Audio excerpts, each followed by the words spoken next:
اعوذ باللہ من الشیطان الرجیم بسم اللہ الرحمن الرحیم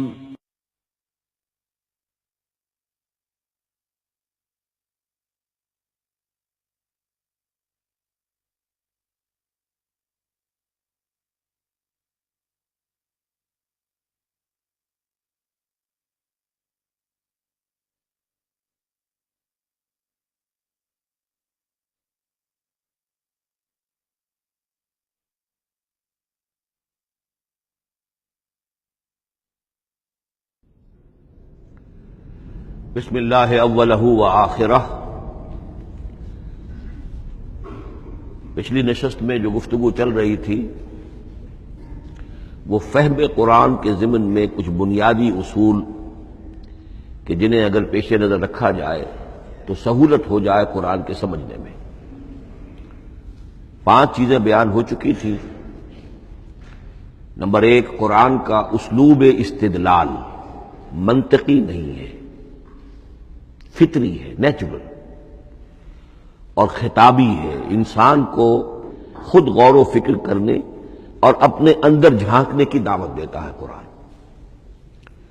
ثانیاً، قرآن مجید کی آیات میں تقسیم ہے، محکمات اور متشابہات، اور سورہ آل عمران میں جہاں اس کا ذکر ہے فرما دیا گیا ہے کہ اہل ایمان کا شیوہ یہ ہونا چاہیے کہ وہ محکمات پر اپنی توجہ کو مرکوز رکھیں اور متشابہات کے بارے میں اجمالی طور پر یقین رکھیں کہ اللہ کی طرف سے ہے، یقیناً حق ہے، چاہے وہ ہماری سمجھ میں آئی ہے یا نہیں آئی۔ لیکن اس میں جو ایک براڈ تقسیم ہے وہ یہ کہ آیات الاحکام سب کی سب محکمات ہیں، مستقل، اور عالم غیب، عالم آخرہ، عالم برزخ، عالم ارواح، عالم ملائکہ، اس کے تمام امور مستقل طور پر متشابہات میں سے ہے۔ البتہ ایک تیسری کیٹیگری ہے کہ جو سائنٹیفک فینومینا کے ضمن میں ہو سکتا ہے کہ ایک شے آج متشابہات میں ہو، کل وہ محکمات میں داخل ہو جائے، جبکہ انسانی علم جو ہے وہاں تک پہنچ جائے اور اس کا ادراک کر سکے۔ نمبر 3، تفسیر زیادہ تر لفظی طور پر اور نحو اور صرف سے بحث کرتی ہے، تعویل کا مقصد ہے اصل مدلول تک پہنچنے کی کوشش کرنا۔ نمبر 4، تعویل میں عام اور خاص کانٹیکسٹ میں، زمان و مکان کے خاص کانٹیکسٹ میں جب قرآن نازل ہوا تو کسی آیت کا کیا اصل مفہوم تھا جو سمجھا گیا، اس میں شان نزول کی روایات کو بھی اہمیت حاصل ہوگی۔ لیکن چونکہ قرآن مجید صرف اس دور کے لیے یا اس علاقے کے لوگوں کے لیے ہدایت نامہ بن کر نہیں آیا تھا، بلکہ پوری نوع انسانی کے لیے تابد الآباد، لہذا اسی میں وہ مضمر ہے، اس میں وہ ہدایت مضمر ہے۔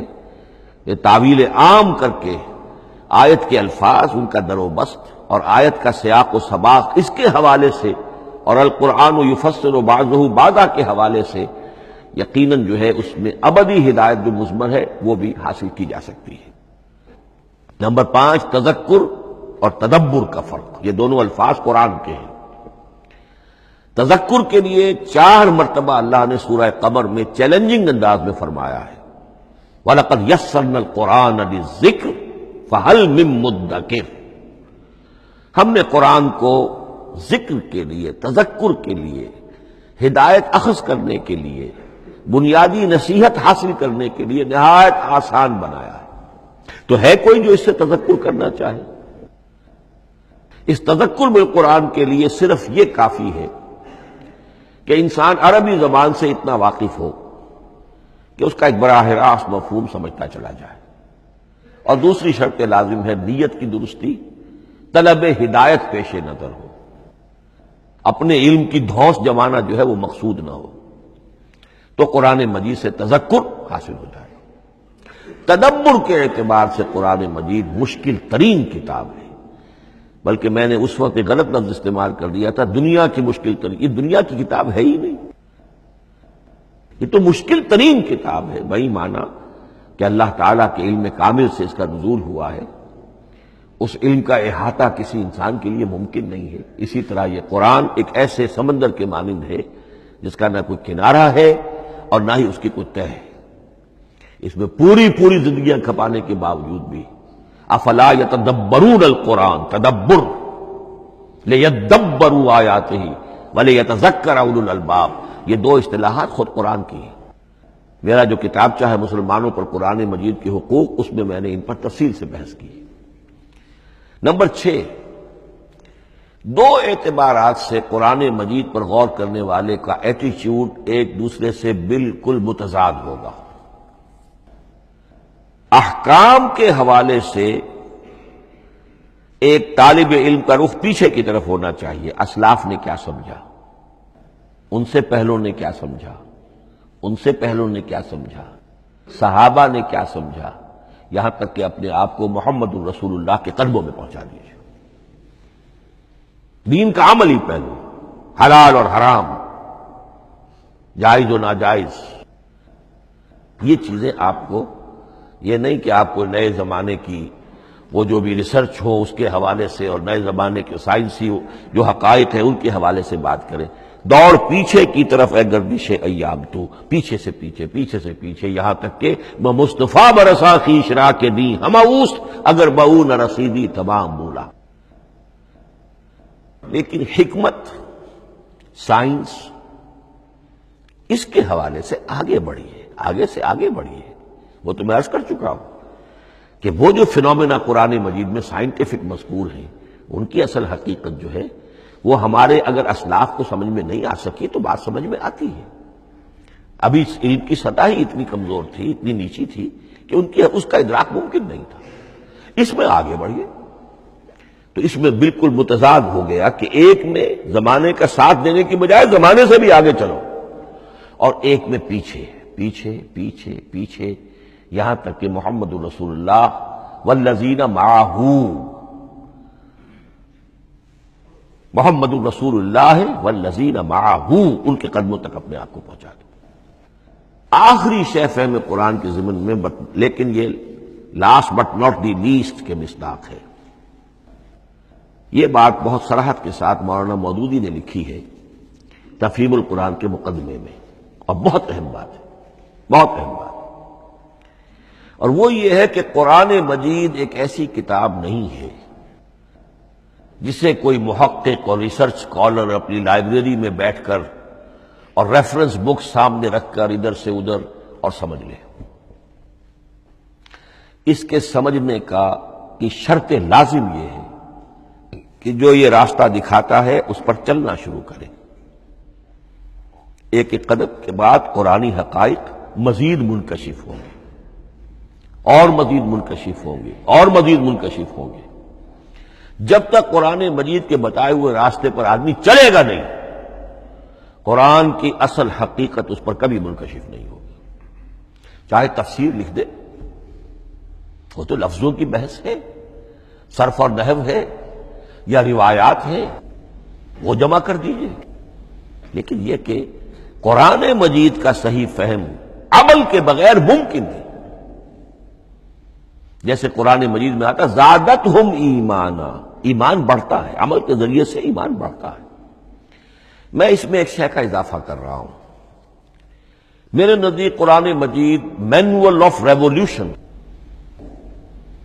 محمد عربی صلی اللہ علیہ وسلم نے ایک عظیم انقلاب برپا کیا دنیا میں، اور ایک انقلابی جد و جہد کی ہے۔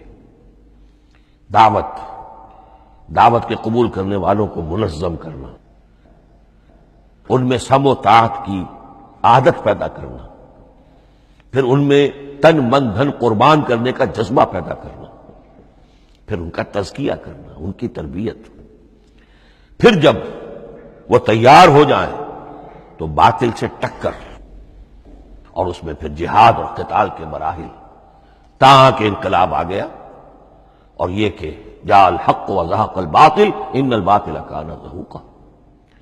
اس جد و جہد کے ہر مرحلے پر قرآن نازل ہو رہا ہے، جو اس مرحلے کے جو مسائل ہیں، جو اس مرحلے کے پرابلمز ہیں، جو اس مرحلے کی مشکلات ہیں، ان سے بحث کر رہا ہے۔ اب اگر کوئی فرد یا کوئی گروہ اس پروسیس میں وہ داخل ہی نہیں، وہ سمجھ ہی نہیں سکتا کہ یہ جو بات کہی جا رہی ہے اس کا اصل محل کیا ہے، مقام کیا ہے، کیوں کہی جا رہی ہے۔ وہ تو جب اسی قسم کی انقلابی جد و جہد میں کوئی خود مبتلا ہوگا تو اسے معلوم ہوگا یہ تھی وہ مشکل، یا یہ تھا وہ مسئلہ، یا یہ تھا وہ مرحلہ جو اس وقت کی جو جد و جہد تھی محمد الرسول اللہ والذین معہ کی، کہ اس وقت یہ آیات نازل ہوئی۔ اس طریقے سے مینول آف ریولوشن میں کہا کرتا ہوں، چونکہ ہماری جو طب کی تعلیم ہوتی ہے ان میں مینول آف ڈسیکشن سب سے پہلے جو ہے اناٹومی پڑھائی جاتی ہے اور ڈیڈ باڈی کی ڈسیکشن ہوتی ہے، تو مینول آف ڈسیکشن جو ہے وہ پہلی کتاب ہوتی ہے جو ہمیں ملتی ہے۔ یہ ہوتا ہے، بتایا جاتا ہے یہاں ذرا شکاف دو اور یہ کھال کو کاٹو، اس کے اندر تمہیں یہ نظر آئے گا، یہ فیشیا ہے، پھر اسے اس کے اندر ایک اور شگاف دو، یہ نظر آئے گا۔ بالکل اسی طریقے سے قرآن مجید کی انگلی پکڑ کر اگر آپ چلیں گے تو پھر درجہ بدرجہ قرآن آپ پر منکشف ہوتا چلا جائے گا۔ اور اگر آپ نے اسے صرف ایک اکیڈمک ایکسرسائز بنا لیا، ایک علمی بات ہے، اس سے آگے کچھ نہیں، تو قرآن مجید کا جو اصل لب لباب ہے، جو اصل اس کا جوہر ہے، وہ کبھی منکشف نہیں ہوگا۔ اب آئیے ایک اہم موضوع، اعجاز قرآن کے وجوہ کیا ہیں۔ پہلی بات تو یہ سمجھ لیجئے کہ قرآن مجید کی حقانیت پر بنیادی طور پر دو قسم کی دلیلیں ہیں۔ ایک دلیل خارجی ہے، خارجی دلیل محمد الرسول اللہ صلی اللہ علیہ وسلم کی شخصیت اور آپ کا کارنامہ، الصادق الامین، قد لبثت فیکم عمرا، میں تمہارے مابین ایک عمر گزار چکا ہوں، تم نے مجھے دیکھا، میرا کردار دیکھا، تم نے خود مجھے الصادق اور الامین کا جو ہے خطاب دیا، تو خود حضور کی شخصیت دلیل ہے قرآن مجید کی حقانیت پر۔ اس اعتبار سے ایک مضمون بہت اہم ہے، اور وہ یہ کہ قرآن اور محمد صلی اللہ علیہ وسلم اس طرح ایک دوسرے کے ساتھ جڑے ہوئے ہیں، گتھے ہوئے ہیں، ایک وحدت بن گئے ہیں، ایک آرگینک ہول بن گئے ہیں کہ ایک دوسرے کے لیے شاہد بھی ہے اور ایک دوسرے کے لیے کمپلیمنٹری بھی ہے، جس کے لیے میں دو مقامات سے استشہاد کروں گا۔ سورہ بینہ میں فرمایا لم یکن الذین کفروا من اہل الکتاب والمشرکین منفکین حتی تأتیہم البینہ، اہل کتاب میں سے اور کفار میں سے، مشرکین میں سے جو لوگ جنہوں نے کہ کفر کیا تھا، وہ علیحدہ نہیں کیے جا سکتے تھے جب تک کہ بینہ نہ آ جاتی۔ اب بینہ کیا ہے؟ رسول من اللہ یتلو صحفا مطہرۃ فیہا کتب قیمہ، بینہ دو چیزوں سے مل کر بنی، رسول من اللہ یتلو صحفا مطہرۃ فیہا کتب قیمہ، رسول اور قرآن مل کر بینہ ہے، رسول کی شخصیت بین ہے، اور یہ قرآن مجید کے لیے دلیل ہے۔ دوسری طرف قرآن مجید محمد کی رسالت کا ثبوت ہے، جیسے کہ آپ دیکھتے ہیں یاسین والقرآن الحکیم انک لمن المرسلین، والقرآن الحکیم، قسم ہے اس قرآن حکیم کی، یعنی یہ قرآن حکیم گواہ ہے، شاہد عادل ہے کہ اے محمد آپ اللہ کے رسول ہیں۔ محمد کی شخصیت، حقانیت قرآن پر دلیل، قرآن محمد کی رسالت پر دلیل، ایک دوسرے کے شاہد۔ دوسرا مقام سورہ طلاق کا ہے، قد انزل الیکم ذکرا، دیکھو لوگو اللہ نے تمہارے لیے یاد دہانی ذکر نازل کر دیا ہے۔ وہ یاد دہانی کیا ہے؟ رسولا یتلو علیکم آیات اللہ مبینات، اللہ کا ایک رسول جو تمہیں پڑھ کر سنا رہا ہے اللہ کی آیات بینات۔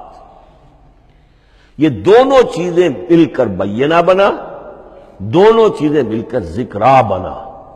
اس حوالے سے یہ دونوں چیزیں ایک دوسرے کے ساتھ یوں سمجھیے کہ اس طریقے سے گتھی ہوئی ہیں دونوں حقیقتیں، اس طرح جمع ہیں کہ ایک دوسرے سے جدا نہیں کی جا سکتی۔ اگلی بات یہ سمجھیے کہ قرآن مجید محمد الرسول اللہ کا اصل معجزہ، بلکہ اس سے آگے بڑھ کر ایک لفظ استعمال کروں گا، واحد معجزہ ہے۔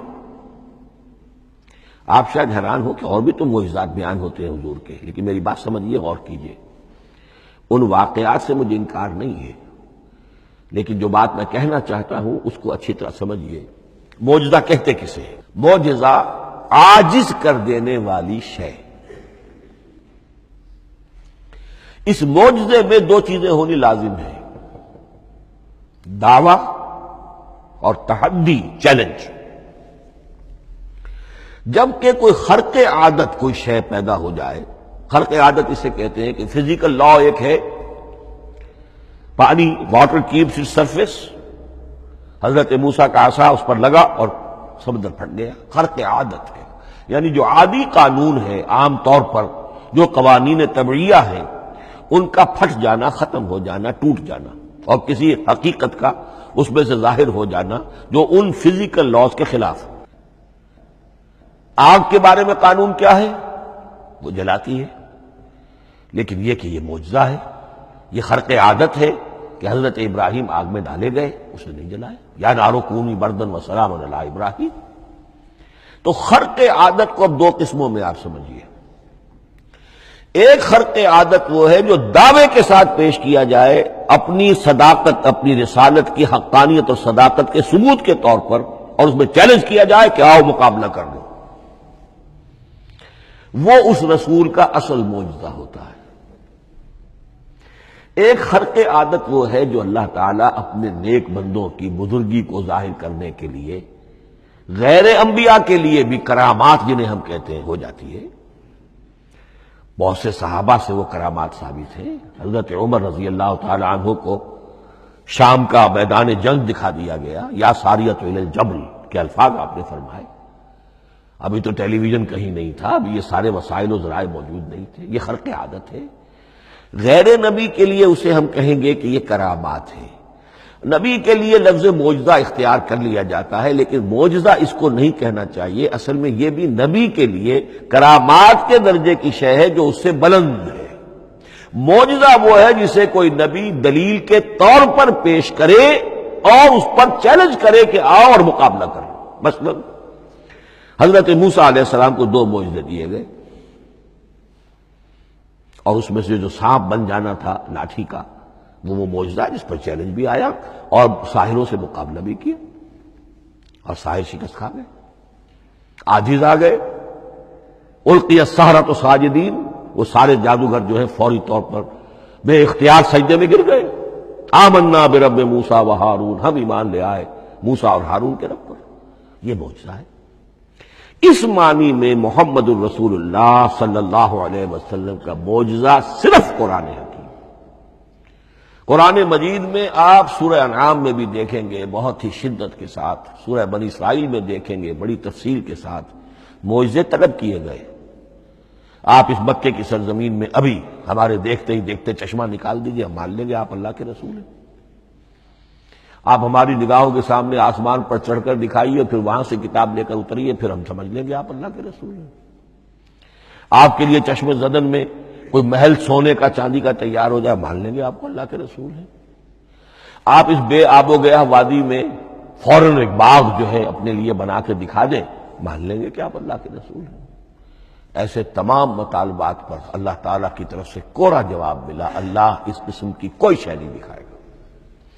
بلکہ سورہ انعام جب ہم پڑھیں گے وہاں تو بہت ہی واقعہ یہ ہے کہ اس کو پڑھ کر رقت طاری ہوتی ہے کہ ایک موقع پر ایسا محسوس ہوتا ہے کہ حضور صلی اللہ علیہ وسلم کی طبیعت مبارکہ میں یہ خیال پیدا ہو گیا کہ اللہ کو ایسی شے ان کو دکھائی دی جائے تاکہ چپ تو ہو جائے، نہ بھی مانیں گے چپ تو ہوں گے، ورنہ تو عوام کے سامنے ان کی دلیل مجھ پر قائم ہو رہی ہے کہ بھائی یہ رسالت کے مدعی ہے، ہم کہتے ہیں معجزہ دکھاؤ، معجزہ نہیں دکھاتے، تو پوزیشن میری جو ہے کمزور ہو رہی ہے۔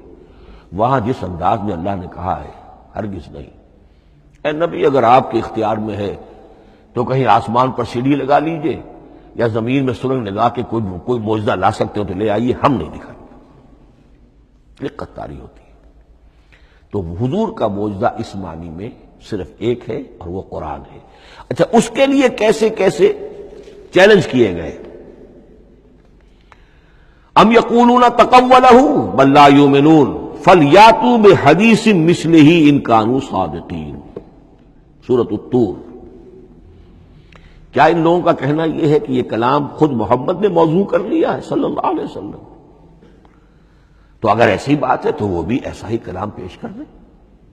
تحدی، اس چیلنج کو کوئی قبول نہیں کر سکا۔ کم سے کم اس شرافت کا اقرار کرنا پڑتا ہے کہ اس وقت عرب قوم میں یہ شرافت تھی کہ کسی نے اٹمپٹ بھی نہیں کی، ورنہ کوئی شخص الٹی سیدھی عبارت لکھ کر لے آتا اور کھڑا ہو کر کہہ دیتا کہ ٹھیک میں کہتا ہوں یہ ہے، یہ قرآن کی طرح کا کلام ہے۔ نہیں، کسی نے نہیں کیا۔ تاریخ یہ بتاتی ہے کہ اس تحدی کا کوئی کسی نے قبول نہیں کیا۔ اسی طرح فرمایا سورہ بنی اسرائیل میں، قل لئن اجتمعت الانس والجن على ان ياتوا بمثل هذا القرآن لا ياتون بمثله ولو كان بعضهم لبعض ظهيرا۔ چیلنج ہے، اے نبی کہہ دیجئے اگر تمام انسان، تمام جن مل کر بھی چاہیں کہ ایسی کوئی کتاب وہ مرتب کر لے، نہیں کر سکیں گے، چاہے وہ سب کے سب ایک دوسرے کی مدد کریں۔ ہے کہ نہیں چیلنج؟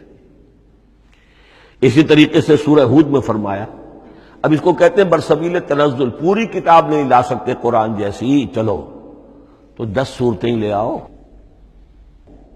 قل فاتوا بعشر سور مثلہ مفتریات، اے کہیے اے نبی، سورہ ہود کی آیت نمبر 13 ہے، اس جیسی کوئی 10 صورتیں لے آؤ۔ 114 نہ صحیح، 10 صحیح۔ یہ بھی نہیں ہوا تو برسبیل تنزل اور سورہ یونس میں فرمایا، قل فاتوا بسورۃ من مثلہ، ایک سورت ہی لے آؤ۔ اور اسی کو سورہ بقرہ کے 30 رکوع میں دہرایا گیا، وَإِن كُنتُمْ فِي رَيْبٍ مِّمَّا نَزَّلْنَا عَلَىٰ عَبْدِنَا فَأْتُوا بِسُورَةٍ مِّن مِّثْلِهِ وَادْعُوا شُهَدَاءَكُم مِّن دُونِ اللَّهِ إِن كُنتُمْ صَادِقِينَ۔ لیکن نوٹ کر لیجئے کہ کسی نے یہ جرأت نہیں کی، نہ قرآن کے اس دعوے کو چیلنج کیا، نہ کسی نے مقابلے کی کوشش کی، نہ کوئی اپنی کوئی تصنیف و تالیف یا اپنا کوئی کمپوزیشن لا کر اور یہ دعویٰ کر کے کھڑا ہوا کہ جمع کر لیجئے، منصف بلا لیجئے، کوئی کمیشن بٹھا لیجئے، میرا یہ کلام بھی بالکل ہم وزن ہے اس کلام کے۔ نہیں۔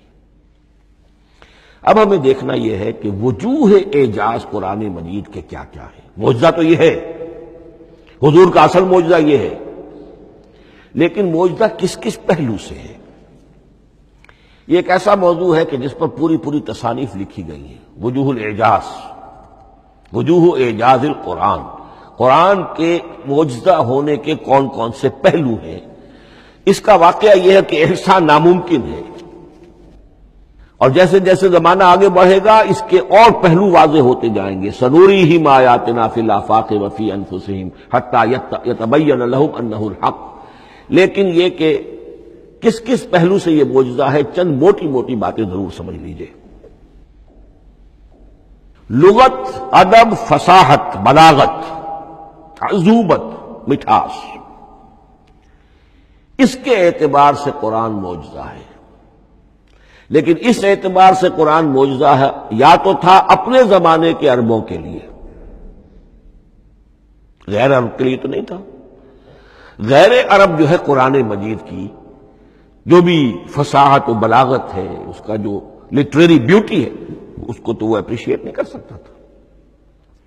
یہ حصہ جو ہے یا تو عربوں کے لیے تھا اس وقت دائمی، یا آج بھی عرب کچھ نہ کچھ، بہرحال عربی ان کی زبان ہے، وہ پڑھتے ہیں، جیسا کہ میں نے عرض کیا تھا، چاہے عیسائی ہوں اور چاہے یہودی ہوں، وہ بھی اپنے ہاں لٹریچر کی، عربی لٹریچر کی ہائیسٹ کتاب کی حیثیت سے قرآن مجید پڑھانے پر مجبور ہے۔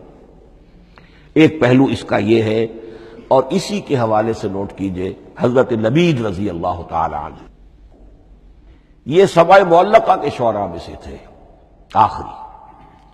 عربوں میں چونکہ اس کا بڑا چرچا تھا شاعری کا، تو ان کا جو سالانہ جشن ایک ہوتا تھا، اس میں وہ بہت بڑے بڑے شعراء سب جمع ہوتے تھے، اپنے اپنے قصیدے پڑھتے تھے، اور جس کا قصیدہ سمجھا جاتا تھا کہ سب سے اعلیٰ ہے، سب سے بلند ہے، سب سے عمدہ ہے، اب اسے اس سال کے لیے وہ گویا کہ ملک الشعراء اس کو مانا جاتا تھا کہ یہ شاعروں کا بادشاہ ہے، اور تمام شاعر اسے سجدہ کرتے تھے بالفعل۔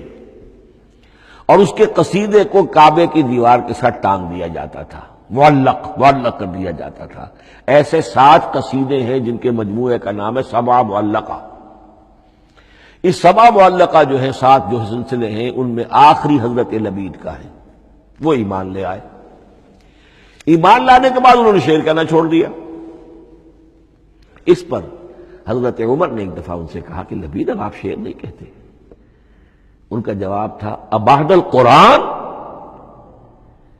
کیا قرآن کے بعد بھی کسی کے لیے کوئی موقع ہے کہ وہ کچھ کہنے کی کوشش کرے؟ فصاحت اور بلاغت کی تو معراج قرآن مجید ہے، وہ آ چکی ہے۔ تو جہاں تک اہل عرب کے لیے اس کا معجزہ ہونا خاص طور پر اس دور میں اور اب بھی کسی درجے میں، اس میں تو اہمیت ہے اس کی ادبیت، اس کی فصاحت، اس کی بلاغت، اس کی عذوبت۔ دائمی اور ابدی یہ کس اعتبار سے معجزہ ہے؟ عہد حاضر میں اور غیر عرب لوگوں کے لیے۔ نمبر 1، سائنسی حقائق کا انکشاف۔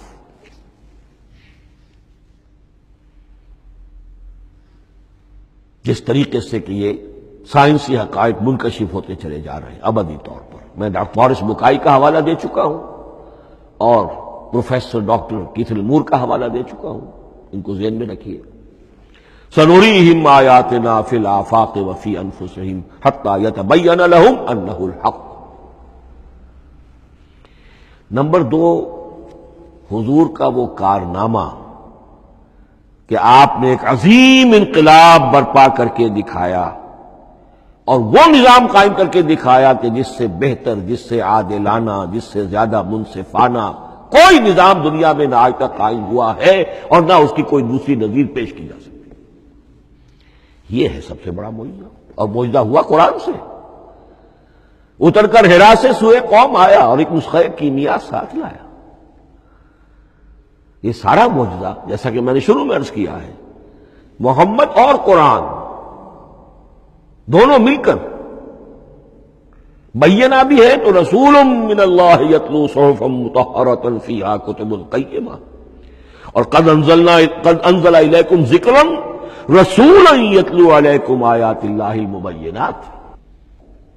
یہ معجزہ جو ہے جس کے حوالے سے دنیا میں بڑی بڑی شخصیات نے شہادت دی۔ ایم این رائے اس صدی کا ایک بہت بڑا انقلابی شخص، کمیونسٹ انٹرنیشنل کا رکن، اس صدی کی ابتدا میں جو شورا تھا، جو غلغلہ تھا، جو ولولہ تھا بولشوک ریولوشن کا، اور جو دنیا کے اندر ایک دھوم مچ گئی تھی، اس کو ذہن میں رکھیے۔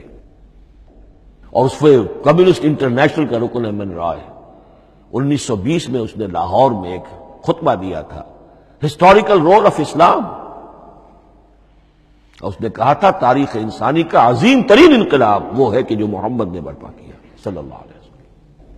آج بھی یہ کتاب بھارت میں چھپتی ہے، بامبے کا ایک پبلشر شائع کرتا ہے، historical role of Islam by M N Roy. پھر آگے چلیے، ایچ جی ویلز اگرچہ انتہائی رقیق حملے کرتا ہے حضور کی زندگی کے بعض پہلوؤں پر، جیسے رشدی نے کیے ہیں یا جیسے تسلیمہ نسرین ایک بنگالی خاتون نے کیے ہیں، اسی طرح کے حملے کیے اس نے بھی۔ اور یہ اس لیے بتا رہا ہوں کہ یہ اسٹیبلش ہو جائے کہ وہ دوست نہیں ہے، دشمن ہے۔ عربی کا ایک مقولہ یہ ہے کہ الفضل ما شہدت بہ الاعداء، اصل فضیلت تو اس شے کی ہے جس کی گواہی دشمن دے۔ دوست تو تعریف کریں گے، قابل تعریف شے کی بھی تعریف کریں گے، بڑھ چڑھ کر کریں گے۔ یہ بھی ہو سکتا ہے کسی قابل مذمت شے کی بھی تعریف کر بیٹھے، دوست تو ہوئے۔ دشمن جو ہے وہ تو ظاہر بات ہے اسی بات کو مانے گا جس میں کسی شک و شبہ کی گنجائش نہ ہو۔ اس لیے میں نے عرض کیا کہ دشمن ہے، رقیق حملے کرتا ہے، لیکن آخر میں جب آتا ہے concise history of the world میں چیپٹر جو ہے حضور پر، اس میں خطبہ حجۃ الوداع کا وہ حوالہ دیتا ہے، لا فضل لعربی علی عجمی ولا لعجمی علی عربی ولا لاحمر علی اسود ولا لاسود علی احمر الا بالتقوی۔ اور پھر لکھتا ہے کہ اگرچہ انسانی حریت و اخوت و مساوات کے واس تو پہلے بھی بہت کہے گئے تھے، یہاں تک کہ مسیح ناصری حضرت عیسیٰ علیہ السلام کے ہاں بھی ہمیں بڑے واعظ ملتے ہیں، لیکن یہ ماننا پڑتا ہے کہ تاریخ انسانی میں پہلی مرتبہ ان اصولوں پر ایک انسانی معاشرہ قائم کر کے دکھایا محمد نے صلی اللہ علیہ وسلم. Although the sermons of human freedom, fraternity and equality were said before also, and we find a lot of them in Jesus of Nazareth, but it must be admitted that it was Muhammad sallallahu alaihi wasallam who established for the first time in history a society based on these principles. اسی طرح کی گواہی آج سے تقریباً 20 سال پہلے امریکہ کے ڈاکٹر مائیکل ہارٹ نے دی. A selection and gradation of the 100 most influential personalities of human history. اور نمبر 8 پر محمد کا ذکر کر رہا ہے صلی اللہ علیہ وسلم، اور کہتا ہے naturally I owe an explanation, میں عیسائی ہوں اور ابھی تک عیسائی ہے، وہ اس کی موت کی بھی ابھی کوئی خبر نہیں آئی ہے، عیسائی ہے، لیکن یہ کہ اس نے حضور کو نمبر 1 پر رکھا، حضرت عیسیٰ کو نمبر 3 پہ لے گیا. تو naturally I owe an explanation, اور پھر ایکسپلینیشن دی ہے this is because he is the only person supremely successful in both the religious and secular fields. یہ دونوں میدان جو ہے مذہب اور روحانیت اور دوسری طرف سیاست اور حکومت اور ریاست، ان دونوں میدانوں میں بیک وقت انتہائی کامیاب انسان صرف ایک ہے، اور وہ محمد ہے صلی اللہ علیہ وسلم. یا تو آدمی اس میں اونچا ہوتا ہے، روحانیت میں ہے، دین میں ہے، اخلاق میں ہے، تو سیاست اور ریاست میں زیرو ہوگا. یا کوئی بہت بڑا بادشاہ ہے، بڑا حکمران ہے، بڑا فاتح ہے، سکندر اعظم ہے، تو وہ اخلاقیات میں اور روحانیات میں زیرو نہیں، مائنس ہوگا. یہ معاملہ کہ دونوں میں this is because he is the only person supremely successful in both the religious and secular fields.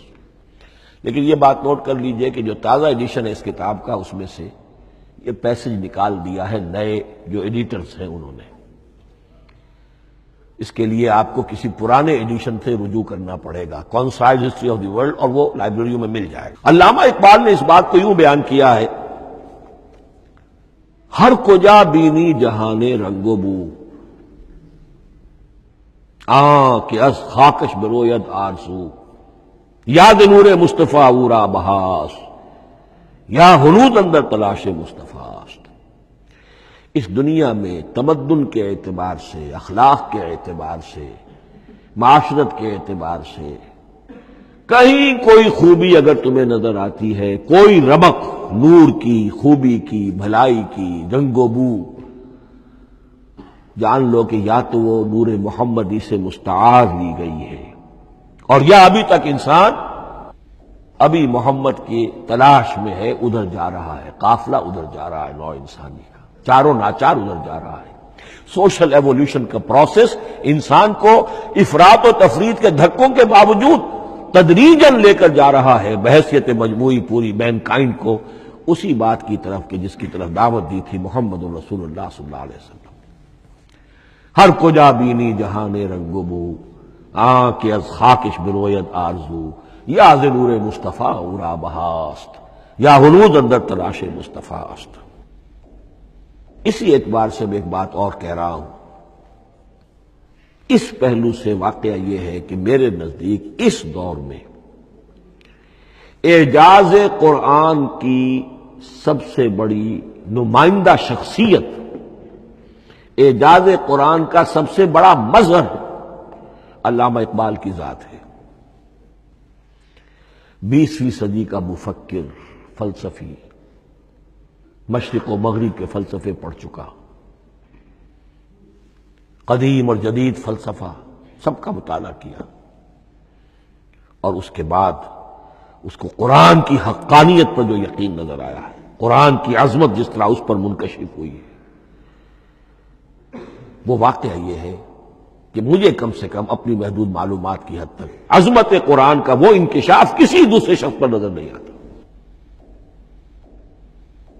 انہوں نے جس طریقے سے مرثیے کہے کہ مسلمان قوم نے کس طرح قرآن کو چھوڑا ہوا ہے، واز ہے تو قرآن سے نہیں کہیں اور سے، تربیت اور تزکیہ نفس ہے تو اس کا تعلق قرآن سے نہیں، وہ بھی کچھ اور مستعار چیزیں ادھر سے ادھر سے لے لی ہیں، فلسفے ہیں تو کہیں اور سے لے لیے ہیں، قرآن سے حکمت جو ہے وہ اخذ نہیں کی گئی ہے۔ کیسے کیسے انہوں نے عظمت قرآن کا جو انکشاف ان پر ہوا اس کی تعبیر کی ہے۔ کتاب زندہ قرآن حکیم، حکمت او لا یزال است و قدیم، حرف اورا ریب نئے، تبدیل نئے، آیا شرمندہ تعویل نئے، فاش گویا ماں در دل مضمر است، یہ کتابیں نیز چیزیں دیگر است، مثل حق پنہاؤ ہم پیداستو، زندہ و پائندہ و گویاستو، چون بجاں در رفت جہاں دیگر شود، جہاں چو دیگر شد جہاں دیگر شود۔ میں اس میں خاص طور پر دو اشعار آپ کو اس وقت سنانا چاہتا ہوں۔ انہوں نے حضور سے مناجات کرتے ہوئے دو اشعار کہے، اس سے آپ کو اندازہ ہوگا کہ انہیں کتنا یقین تھا کہ میرے سارے فکر کا منبع قرآن حکیم ہے۔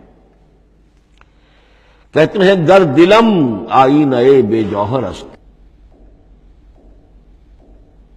اے اللہ کے رسول صلی اللہ علیہ وسلم، اگر میرا دل اس آئینے کے مانند ہے جس میں چمک نہیں ہے، ورب حرفم غیر قرآن مضمر است، اور اگر میرے پیغام میں قرآن کے سوا کوئی شے شامل ہو گئی ہے، قرآن کے سوا کوئی چیز اس میں چھپی ہوئی ہے، مضمر ہے، پردہ ناموس فکرم چاک کن، تو میرے فکر کی ناموس کے دھجیاں بکھیر دیجئے، پردہ ناموس فکرم چاک کن، این خیاباں راز خارم پاک کن، اس شاہراہ کو اس کانٹے سے پاک کر دیجئے، کانٹا میرا، میں کانٹے کے مانند ہوں، پھر اٹھا کر پھینک دیجئے۔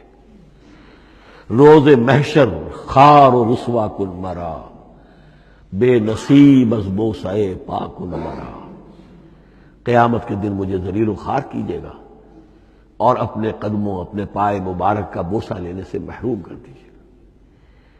یہ اتنی بڑی بد دعا جو اقبال اپنے آپ کو دے رہا ہے، تو کس قدر یقین اسے حاصل ہے کہ اس نے قرآن کی ترجمانی کی ہے۔ اب آئیے، بہت چھوٹے چھوٹے دو اور مضمون ہیں۔ قرآن حبل اللہ ہے، اس کے کیا معنی ہے؟ حبل رسی کو کہتے ہیں، اللہ کی رسی۔ حبل من مسد، سورہ لہب میں یہ لفظ آیا ہے۔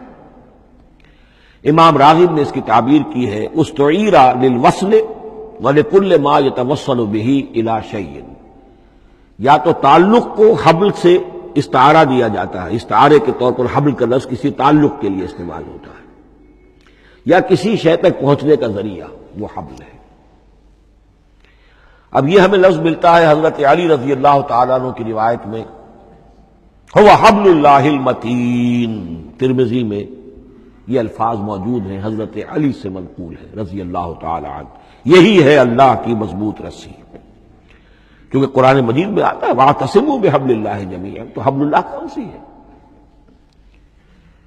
پھر یہ حضرت عبداللہ ابن عمر سے بھی ہے، یہ روایت موجود ہے رزین میں، هو حبل اللہ المتین، یہ قرآن ہی اللہ کی مضبوط رسی ہے۔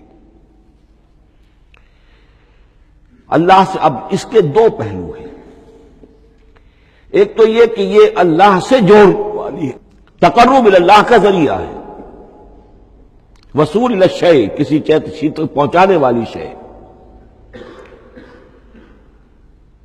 اس کا سہل ترین، اللہ کے تقرب کا سہل ترین ذریعہ، مؤثر ترین ذریعہ قرآن حکیم ہے۔ چنانچہ ترمذی میں حضرت عبداللہ ابن مسعود کا یہ قول موجود ہے، القرآن حبل اللہ الممدود من السماء الی الارض، قرآن تو اللہ کی وہ رسی ہے جو تنی ہوئی ہے آسمان سے زمین کی طرف۔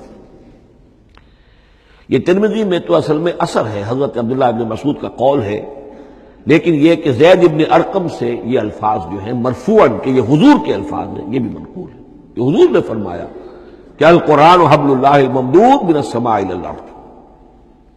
اور ایک بڑی پیاری روایت ہے طبرانی کی معجم کبیر میں کہ ایک مرتبہ حضور اپنے حجرے سے برآمد ہوئے مسجد نبوی کے ایک گوشے میں دیکھا کچھ صحابہ بیٹھے ہوئے قرآن سمجھ رہے ہیں، سمجھا رہے ہیں، پڑھ رہے ہیں، مذاکرہ ہے قرآن۔ آپ کے چہرے پر بڑے بشاشت کے آثار ظاہر ہوئے، خوشی کے آثار۔ آپ چل کر تشریف لائے، پہلے ایک سوال کیا، الستم تشہدون اللہ الہ الا اللہ وانی رسول اللہ وہذا القرآن جاء من عند اللہ، کیا آپ لوگ اس کے گواہ نہیں ہیں کہ اللہ کے سوا کوئی معبود نہیں اور میں اللہ کا رسول ہوں، اور یہ قرآن خاص اللہ کے پاس سے آیا ہے؟ صحابہ کا جواب کیا ہو سکتا تھا؟ بلا یا رسول اللہ، کیوں نہیں اللہ کے رسول، ہم گواہ ہیں، اللہ کے سوا کوئی معبود نہیں، آپ اللہ کے رسول ہیں اور قرآن خاص اللہ کے پاس سے آیا ہے۔ اب آپ نے فرمایا فاستبشروا، خوشیاں مناؤ، فإن هذا القرآن طرفه بأيديكم وطرفه بيد اللہ، اس لیے کہ یہ قرآن وہ شے ہے کہ اس کا ایک سرا تمہارے ہاتھ میں ہے، ایک سرا اللہ کے ہاتھ میں۔ تو وصول الی اللہ کا مؤثر ترین طریقہ، تقرب الی اللہ کا مؤثر ترین طریقہ، سہل ترین طریقہ، شور شوق طریقہ وہ قرآن مجید ہے۔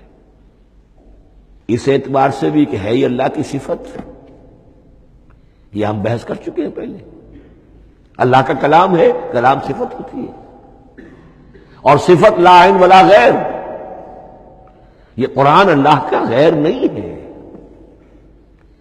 ہم سمجھ نہیں سکتے، لیکن یہ کہ ہر صفت جو ہے وہ تو در حقیقت نہ عین ہے نہ غیر ہے۔ دوسری طرف یہی قرآن جو ہے حبل اللہ اس معنی میں بنتا ہے کہ مسلمانوں کو باہم جوڑنے والی شے،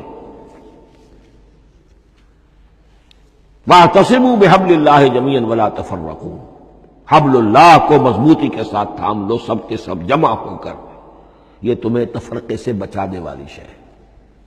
اس کی وجہ کیا ہے؟ ظاہر بات ہے کہ انسانوں جو ہے ان کے اندر اتحاد پیدا ہوگا اتحاد فکری کے نتیجے میں، فکر ایک ہو، نظریات ایک ہوں، ویلیوز ایک ہوں، مقاصد ایک ہوں، تبھی تو انسان متحد ہوں گے۔ یہ بھیڑوں کا گلہ تو نہیں ہے کہ چرواہے کی ایک لاٹھی کافی ہے ان کو جمع رکھنے کے لیے، وہ بھیڑوں کا گلہ ہے۔ انسانوں کو جمع کرنے کے لیے کوئی ایسی شے جو تمہیں ایک فکر سے، ایک نظریے سے، ایک مقصد سے، ایک نصب العین سے متصف کر دے، وہ تمہیں جوڑ دے گی۔ اور قرآن وہ شے ہے جو ایک فکر دیتا ہے، ایک خیال دیتا ہے، ایک نظریہ دیتا ہے، ایک عقیدہ دیتا ہے، ایک مقصد دیتا ہے، ایک نصب العین دیتا ہے، اللہ کے لیے جینا، اللہ کے لیے مرنا، ان صلاتی و نسکی و محیای و مماتی للہ رب العالمین، ایک آئیڈیل دیتا ہے محمد الرسول اللہ کی شکل میں، لقد کان لکم فی رسول اللہ اسوۃ حسنہ۔ اب قرآن وہ چیز ہے کہ جو تمہیں آپس میں جوڑتی چلی جائے گی، تمہارے درمیان اتحاد پیدا ہو جائے گی۔ آخری چیز، مسلمانوں پر قرآن مجید کے حقوق کیا ہیں؟ یہ صرف اشارہ کروں گا اس لیے کہ اس پر میرا کتابچہ موجود ہے، اور اس کتابچے کو اللہ تعالیٰ نے بہت قبول عام عطا فرمایا۔ اس کا انگریزی ترجمہ کیا ایک صاحب نے، از خود کیا، خود ہی ٹائپ کیا، خود ہی چھپوایا۔ عربی ترجمہ ایک صاحب نے کیا، خود کیا۔ فارسی ترجمہ ایک صاحب نے کیا، خود کیا، بغیر کسی معاوضے کے۔ ملیشیا میں وہ چھپ چکا ہے، لاکھوں کی تعداد میں عام ہو چکا ہے۔ پھر میں نے ایک موقع پر 1970 میں رمضان مبارک کے دوران آخری عشرے میں مولانا بن نوری رحمۃ اللہ علیہ تشریف لائے ہوئے تھے مدینہ منورہ، اور میں نے بھی وہ پورا رمضان مبارک اس سال وہیں کیا تھا۔ میں نے ان کو دیا تھا کہ آپ دیکھیے اس میں کوئی غلطی ہو تو مجھے بتا دیجئے، میں اسے بڑے پیمانے پر شائع کرنا چاہتا ہوں۔ انہوں نے حالت اعتکاف میں مسجد نبوی میں پڑھا ہے، صرف ایک جگہ ایک جملے میں انہوں نے اصلاح تجویز کی، وہ میں نے کر دی۔ اس اعتبار سے اب یہ کتابچہ جو ہے مصدقہ ہے مولانا محمد یوسف بن نوری رحمۃ اللہ علیہ۔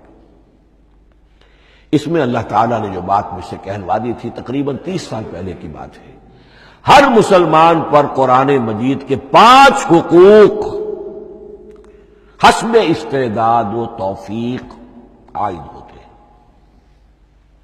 پہلے یہ کہ اس پر ایمان ہو جیسا کہ ایمان کا حق ہے، صرف زبانی ایمان نہیں، دل سے یقین کہ یہ اللہ کا کلام ہے۔ اور اس کا نتیجہ کیا ہوگا؟ پھر عظمت اس کی پیدا ہوگی، ایمان و تعظیم، یہ پہلا حق ہے۔ تلاوت و ترتیل، اس کو پڑھے جیسے کہ پڑھنے کا حق ہے، پھر سمجھے جیسے کہ سمجھنے کا حق ہے، تذکر و تدبر، پھر عمل کرے، انفرادی طور پر بھی اجتماعی طور پر بھی۔ انفرادی طور پر جو آپ کی زندگی کے معاملات ہیں وہ آپ قرآن کے مطابق طے کریں، قومی سطح پر حکومت اور ریاست اور قانون اور سیاست، اس کے سارے تقاضے قرآن کے مطابق پورے ہوں، اور آخری یہ کہ اس قرآن کو پہنچائیں اور عام کریں، جس کے لیے حضور نے اس حد تک اس میں عمومیت کر دی ہے کہ بلغوا انی ولو آیۃ، پہنچاؤ میری جانب سے خواہ ایک ہی آیت پہنچاؤ، میرا کوئی امتی اس سعادت سے بالکل محروم نہ رہ جائے۔ اول تو خیرکم من تعلم القرآن وعلمہ، تم میں سے بہترین لوگ وہ ہیں جو اسی کے لیے اپنے آپ کو وقف کر دیں، قرآن پڑھیں اور پڑھائیں، سیکھیں اور سکھائیں، سمجھیں اور سمجھائیں۔ اس لیے کہ سمجھنے اور سمجھانے، سیکھنے اور سکھانے، پڑھنے اور پڑھانے کا بھی کوئی ایک لیول تو نہیں ہے، ایک عام لوگوں کی سطح ہے، ایک ان سے اوپر کی سطح ہے، ایک انٹلیکچوئلز کی سطح ہے، ایک جینیس لوگوں کی سطح ہے۔ ان تمام سطحوں پر قرآن کو سمجھانے کے لیے، پہنچانے کے لیے خود بھی تو اوپر اٹھنا پڑے گا، خود اسے سیکھنا پڑے گا، خود اس کی گہرائی میں غوطہ دانی کرنی پڑے گی، اور یہ ایک لائف لانگ پروسیس ہے، یہ کوئی پارٹ ٹائم جاب نہیں ہے، یہ کوئی صرف پیس ٹائم نہیں ہے، یہ کوئی ہابی نہیں ہے، ہمہ وقت ہمہ تن، خیرکم من تعلم القرآن وعلمہ۔ اب آخری بات بتا رہا ہوں، اور وہ یہ ہے کہ قرآن مجید وحی باللفظ ہے، صرف وحی بالمعنی نہیں ہے۔ یہ بحث اصل میں کیونکہ ہمارے پڑھے لکھے طبقے میں کچھ زیادہ ہو جاتی ہے، خاص طور پر جو مشنری اسکولوں وغیرہ میں پڑھے ہو اور عیسائیت اور اس کے عقائد اور اس کے فلسفے کی کوئی تھوڑی بہت ان کو کوئی چھوت لگ گئی ہو۔ عیسائیوں کے ہاں یہ عقیدہ ہے، اجماعی عقیدہ ہے کہ وحی بالمعنی ہوتی ہے، یعنی وحی کا ایک مفہوم ہے جو نبی پر اتار دیا جاتا ہے، پھر نبی اپنے الفاظ میں اسے ادا کرتا ہے۔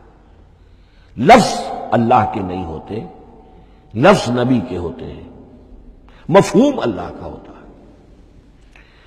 ان کے لیے مجبوری یہ ہو چکی ہے جس کی وجہ سے انہیں یہ عقیدہ اپنانا پڑا کہ کوئی ایک انجیل ہے ہی نہیں، 104 انجیلوں میں سے وہ انہوں نے 4 سلیکٹ کی تھی کینونیکل گاسپلز، باقی جو ہے وہ اب وہ ان کو مستند نہیں مانتے، اپوکریفل کہتے ہیں۔ اور میں نے ایک مرتبہ ایک پادری صاحب سے، مسٹر وائٹ ہوتے تھے منٹگومری میں نے ان سے پوچھا which one of them is Bible, یہ متی اور یہ لیوک اور مارکس اور جان، ان میں سے کون سی بائبل کون سی ہے؟ تو اس نے جواب دیا none of them is Bible. Bible is in them. ان میں سے کوئی ایک بھی مشخص طور پر، معین طور پر بائبل نہیں ہے، بائبل ان میں ہے بحیثیت مجموعی، لہذا ان کے لیے یہ عقیدہ جو ہے وہ لازم سا ہو گیا۔ ہمارے ہاں بھی بعض فلاسفہ نے اس قسم کی باتیں کی ہے کہ جن سے یہ دھوکہ لگتا ہے، لیکن میں خاص طور پہ چونکہ علامہ اقبال کا تذکرہ میں نے آج کیا ہے، اسی حوالے سے میں ان کا ایک واقعہ بیان کرنا چاہتا ہوں۔ ایف سی کالج لاہور کے پرنسپل تھے ڈاکٹر یوئنگ، ایک دعوت تھی، اس میں علامہ بھی تھے، وہ بھی تھے۔ تو ڈاکٹر یوئنگ نے کہا، وہ بڑا فلسفی تھا، کہ ڈاکٹر اقبال ہم نے سنا ہے کہ آپ بھی وحی باللفظ کے قائل ہیں، آپ جیسا پڑھا لکھا شخص، عالم دانا۔ علامہ اقبال نے فرمایا جی ہاں، اور مجھے تو اس کا ذاتی تجربہ ہے، مجھ پر تو جو شعر نازل ہوتے ہیں وہ الفاظ میں ڈھلے ہوئے ہوتے ہیں، میں ان میں تبدیلی کرنا چاہوں تو نہیں کر سکتا۔ تو اگرچہ اس جواب کو ہم کہیں گے کہ یہ الاجوبۃ المسکتہ، مسکت، چپ کر دینے والا جواب تھا کہ جو علامہ اقبال نے دیا، لیکن ذہن میں رکھیے یہ کہ جو وحی باللفظ ہے وہ ختم ہو چکی محمد رسول اللہ صلی اللہ علیہ وسلم پر. وحی رسالت وحی باللفظ ہے، وہ ختم ہو چکی. البتہ الہام، کشف، رویا، القاء یہ وحی بالمعنی ہے. یہ کوئی ایک شے ہے جو دل میں ڈال دی جاتی ہے. اس کے دروازے آج بھی کھلے ہوئے ہیں. اور یہ جان لیجئے قرآن مجید کی حقانیت کا جو اصل ثبوت ہے وہ یہ ہے کہ آپ اسے اپنے باطن کے اندر محسوس کریں. یہ جو باطنی تجربہ علامہ اقبال نے کہا ہے کہ انسان اپنے باطن میں محسوس کرے کہ ہاں یہ بات ہے، ٹھیک ہے. اس کے لیے کہ علامہ ابن قیم رحمۃ اللہ علیہ کا قول ایسا ہے، بڑا پیارا قول ہے. قرآن کے کچھ پڑھنے والے ایسے ہیں جب قرآن کو پڑھتے ہیں تو یوں محسوس کرتے ہیں کہ ہم مصحف سے نہیں پڑھ رہے، لوح قلب سے پڑھ رہے ہیں. ہمارے دل پر لکھا ہوا قرآن موجود ہے. یعنی ہماری فطرت، ہمارے اندر کی کوئی حقیقت ہے جو سرٹیفائی کر رہی ہے، توثیق کر رہی ہے، اٹیسٹ کر رہی ہے کہ ہاں یہ ٹھیک ہے. اور اس کی وجہ کیا ہے؟ ہماری روح اور اس قرآن کا منبع وہ ایک ہی ہے، وہ ذات باری تعالی ہے.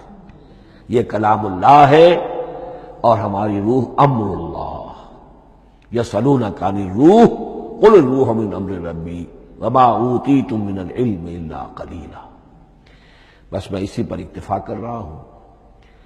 اب گمان غالب یہی ہے کہ کل تو تراویح ہوگی انشاءاللہ، اس لیے کہ سنا یہ ہے کہ آج بھی روزہ تھا سعودی عرب میں، تو اب اس سے زیادہ تو تاخیر اب ممکن نہیں ہے. تو کل انشاءاللہ تعالی دورہ ترجمہ قرآن شروع ہو جائے گا. بارک اللہ لی و لکم فی القرآن العظیم ونفعنی وإیاکم بالآیات والذکر الحکیم.